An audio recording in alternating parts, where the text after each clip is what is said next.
आज हम मौजूद हैं वीर नर्मदा दक्षिण गुजरात यूनिवर्सिटी में और हमारी इस हाईटेक बस पर मौजूदगी है गोपाल इटालिया की, जो कि आम आदमी पार्टी के गुजरात प्रदेश के अध्यक्ष हैं।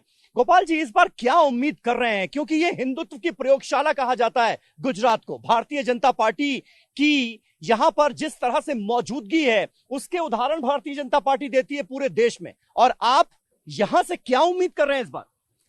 हम क्या उम्मीद करते हैं वो बहुत छोटा सा सवाल है। जनता हमसे बहुत उम्मीद कर रही है। जनता आम आदमी पार्टी से और अरविंद केजरीवाल से बहुत उम्मीद कर रही है। जनता को पता है कि दिल्ली में अरविंद केजरीवाल ने बहुत काम किया है, स्कूल बनाए, अस्पताल बनाए, भ्रष्टाचार को हटाया। तो जनता की उम्मीदें बहुत बड़ी है हमसे, और हम भी जनता की उम्मीदों पे खरा उतरने की पूरी कोशिश कर रहे हैं। ग्राउंड पे लगातार काम कर रहे हैं। आप किस आधार पर यह दावा कर रहे हैं कि कांग्रेस पार्टी, जो इतने सालों से मजबूत विपक्ष की यहां पर भूमिका निभा रही है, वो 5 सीटों तक सिमट जाएगी? कांग्रेस तो अब कोई पिक्चर में है ही नहीं। आप देख लीजिए, ग्राउंड पे जाके जनता से पूछ लीजिए। मैं तो अपनी पार्टी का आदमी हूं, आप जनता से किसी से भी पूछ लीजिए। अगर 100 लोगों से पूछोगे और 5 लोग कांग्रेस के बारे में बोल दे तो बताना मुझे। कांग्रेस कोई पिक्चर में नहीं है। कांग्रेस खत्म है। ना उसके पास नेता है, ना नीति है, ना कुछ है, ना चुनाव लड़ने का उसके अंदर जज्बा बचा है।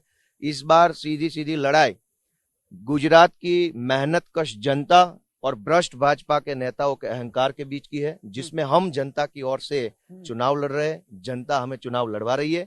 और ये तो आप मजबूत विपक्ष बनने के लिए चुनाव लड़ रहे हैं गुजरात में? हम जनता की मजबूत उम्मीदों पे मजबूती से खरे उतरने के लिए चुनाव लड़ रहे हैं। सरकार बनाने के लिए लड़ रहे हैं या विपक्ष में आने के लिए? देखो, युद्ध में जो योद्धा उतरता है वो जीतने के लिए उतरता है। हम जीतने के लिए उतरे हैं। जनता ने हमें जिताने का मन बना लिया है। इधर उधर के सारे सर्वे भी ये दिखा रहे हैं कि आम आदमी पार्टी की सरकार बन रही है। हमारी मेहनत भी जनता को ये भरोसा दिला रही है कि यही वो लोग हैं जो जीत के सरकार बना सकते। क्या ये वजह है कि आम आदमी पार्टी जो है वो अपना सीएम कैंडिडेट घोषित कर देती है इसुदान गढ़वी को, लेकिन बीजेपी और कांग्रेस जैसी दिग्गज पार्टियां अभी तक अपना सीएम कैंडिडेट आगे नहीं रख रही? इसमें 2 वजह हो सकते हैं। या तो उनके पास सीएम बनने लायक कोई आदमी नहीं होगा, इसलिए घोषित नहीं करते होंगे। या तो वो फैसला ही नहीं ले पाते, कंफ्यूज लोग हैं। किसको बनाए, इसको बनाए, उसको बनाए, चाचा को बनाए, भतीजे को बनाए, भांजे को बनाए, पोते को, नाना को, नानी को, किसको बनाए। या तो वो इस तरीके से फंसे हुए, या उसके पास आदमी नहीं है। हमने तो क्लियर अपना डिसीजन दे दिया। जनता को पूछा पहले, जनता ने बताया कि सुदान जी को बनाओ। हमने कह दिया कि सुदान जी को बनाएंगे, आपका बेटा, किसानों का बेटा को बनाएंगे। सीएम कैंडिडेट भले ना आगे किया गया हो भारतीय जनता पार्टी की तरफ से, लेकिन उनके पास नरेंद्र मोदी का चेहरा तो है गुजरात को दिखाने के लिए। तो बीजेपी इस बार ऐसा लग रहा है कि मोदित्व और विकास के काम जो 27 साल के रहे बीजेपी की सरकार के दौरान, उसके नाम पर चुनाव लड़ रही है। आप लोग कहां अपने आप को पाते हैं? देखो, विकास 27 साल में जो हुआ है वो सिर्फ बीजेपी के नेताओं का, उनके आसपास घूमने वाले कॉन्ट्रैक्टरों का और उनकी पार्टी में काम करने वाले लोगों का हुआ है। जनता बेचारी महंगाई के सामने जूझ रही है। जनता को पता है कि महंगाई से अगर कोई राहत दिला सकता है तो वो अरविंद केजरीवाल है। कैसे?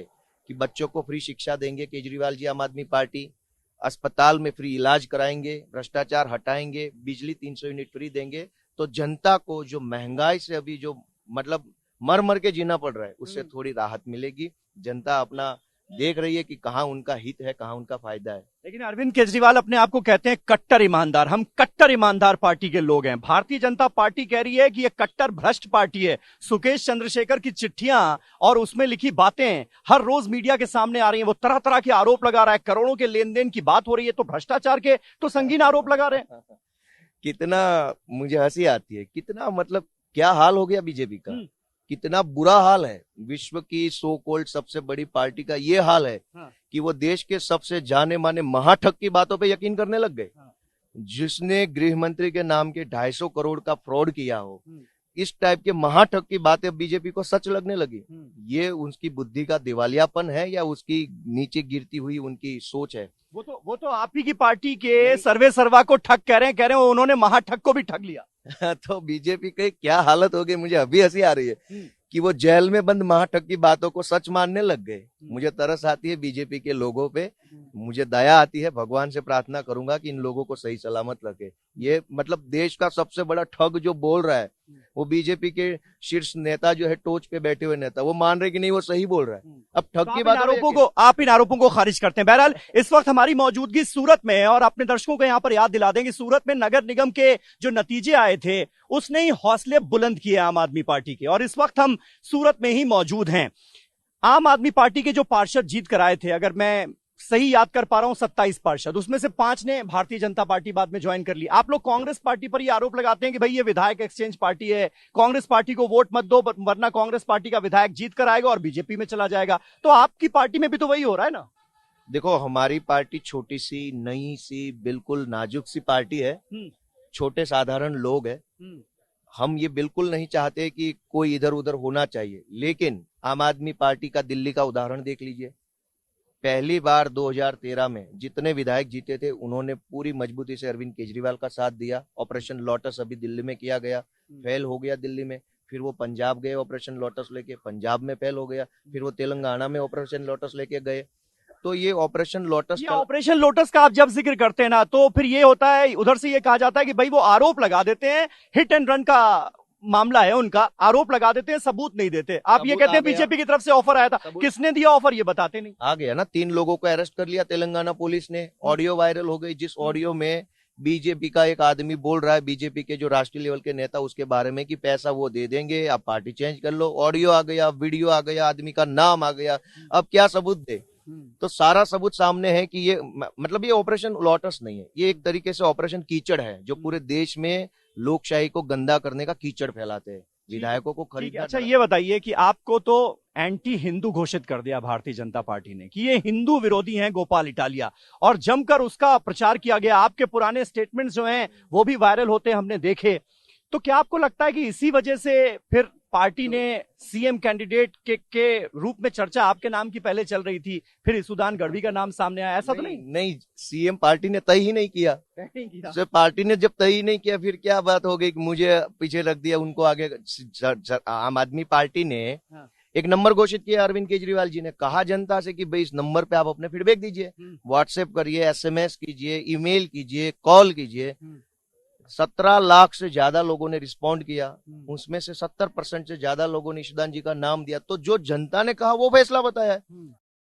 कमरे में बैठ के बीजेपी की। तो लेकिन अब ये जो हिंदू विरोधी आपको साबित करने की कोशिश भारतीय जनता पार्टी ने की है, सर्टिफिकेट मैं देख रहा हूँ आपने बड़ा सा टीका भी लगाया हुआ है, आपको हिंदू विरोधी साबित किया जा रहा है, उस पर आपकी क्या सफाई? देखो, हिंदू कौन है कौन नहीं है उसका सर्टिफिकेट कहाँ से मिलेगा? कहाँ से मिलेगा सर्टिफिकेट? बताइए, बीजेपी वाले देंगे? गुजरात में जिस भारतीय जनता पार्टी ने 6000 से ज्यादा सरकारी स्कूलों को बंद किया, हजारों लाखों किसी धर्म के बच्चों का भविष्य बर्बाद कर दिया, उस बच्चों के माँ बाप की बद्दुआएं लेने वाली पार्टी तय करेगी मैं हिंदू हूं नहीं हूं। मोरबी कांड में 200 से ज्यादा लोगों की जान लेने वाले बीजेपी के नेता तय करेंगे मैं हिंदू हूं नहीं हूं। लट्ठा कांड में 50 से ज्यादा लोगों की जान, जहरीली शराब बेचने वाला बीजेपी का आदमी है, आज तक गिरफ्तार नहीं किया, वो तय करेंगे मैं हिंदू हूं नहीं हूं। तक्षशिला में, इसी सूरत में। तो आप अपने आप को कट्टर हिंदू मानते हैं? देखो, मैं कट्टर हिंदू भी हूँ, कट्टर ईमानदार भी हूँ, कट्टर देशभक्त भी हूँ, कट्टर इंसान भी हूँ, जो भी हूँ।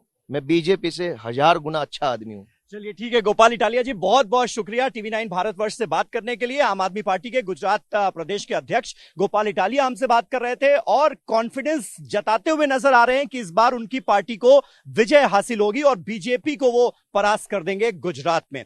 फिलहाल मेरे साथ इतना ही, नमस्कार।